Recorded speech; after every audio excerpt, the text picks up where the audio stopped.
আসসালামু আলাইকুম এভরিওয়ান, সবাই কেমন আছো? আলহামদুলিল্লাহ আমি ভালো আছি। গৃহস্থী বাড়ি থেকে আজকে আমার জন্য একটা স্যাম্পল একটা প্রোডাক্ট পাঠাইছে, মানে উপহার গিফট পাঠাইছে। পরিচয় হয়ে যাই, এটা হলো গৃহস্থী বাড়ির সরিষার তেল, খাঁটি একদম সরিষার তেল, আর ছিল ধনিয়া গুঁড়া, হলুদ গুঁড়া, মরিচ গুঁড়া। রান্না করব দেশি ট্যাংরা মাছ দিয়ে ধুন্দুল। প্রথমে কড়াই বসিয়ে তারপরে আমি দিয়ে দিলাম গৃহস্থ বাড়ির সরিষার তেল।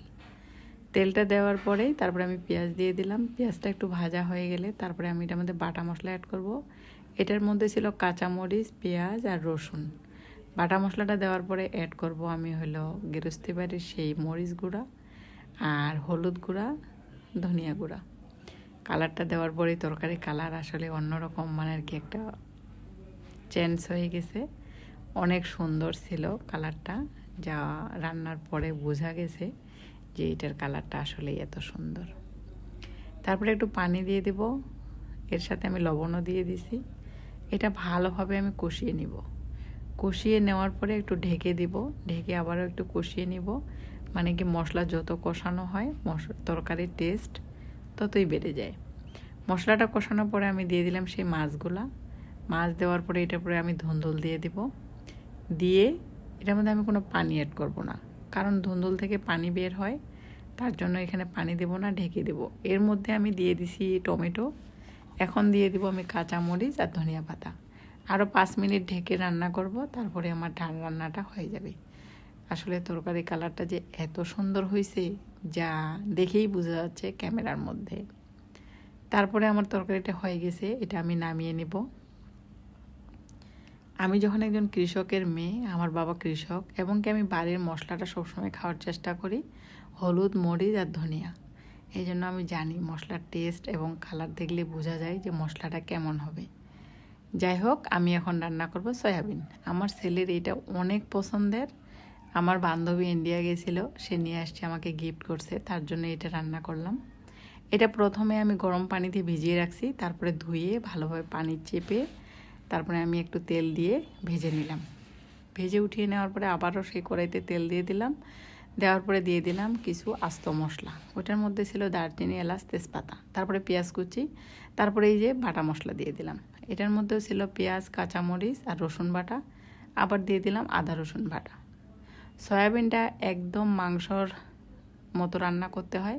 তারপরে দিয়ে দিলাম 1 কাপের মতো টমেটো কুচি।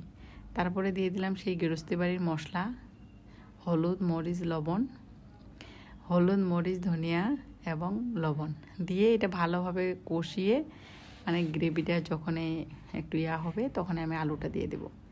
আলুটা যখন প্রায় 80% সেদ্ধ হয়ে যাবে তারপরে আমি দিয়ে দিব সেই সয়াবিনটা মানে কি মশলাটা যখন একটা গ্রেভি আসবে তখনই সয়াবিনটা দিতে হবে, কারণ সয়াবিন এখানে সেদ্ধ হওয়ার মতো কিছুই না। সয়াবিন ভেজে নিছি, আর 5 মিনিট রান্না করলে হয়ে যাবে। তারপর এটা মিশিয়ে আমি কাঁচামরিচ দিয়ে একটু ঢেকে রান্না করব। কাঁচামরিচ এটা ঝাল অনুযায়ী, যে যেমন ঝাল, কাঁচামরিচের যে একটা ফ্লেভার, তার জন্য কাঁচামরিচ দেওয়া। তারপরে এই যে আমি একটু জিরার গুঁড়া দিয়ে দিলাম, দিয়ে দিব ধনিয়া পাতা, দিয়ে এটা আরও 5 মিনিট রান্না করে আমি নামিয়ে নিব। এভাবেই নামাবো। আর এটারও কালারটা দেখেন কি সুন্দর হয়েছে। আসলে গৃহস্থী বাড়ির মশলাটা আমার কাছে কালারটা সব থেকেই ভালো লাগছে। আর ওরা বলছিল খারাপ হলে খারাপ রিভিউ দিতে, ভালো হলে ভালো রিভিউ দিতে। সরিষার তেলের ঘ্রাণে মনে চাইলো একটু আলু ভর্তা খেতে, তার জন্য বাড়ি থেকে যে ছোটো ছোটো দেশি আলুগুলো নিয়ে আসছিলাম, সেটা আমি ভালোভাবে ধুয়ে সেদ্ধ করে নিয়ে কড়াইতে একটু টেলে তারপর মরিচ আর পেঁয়াজ দিয়ে সরিষার তেল দিয়ে আমি ভর্তাটা বানিয়ে নিছি।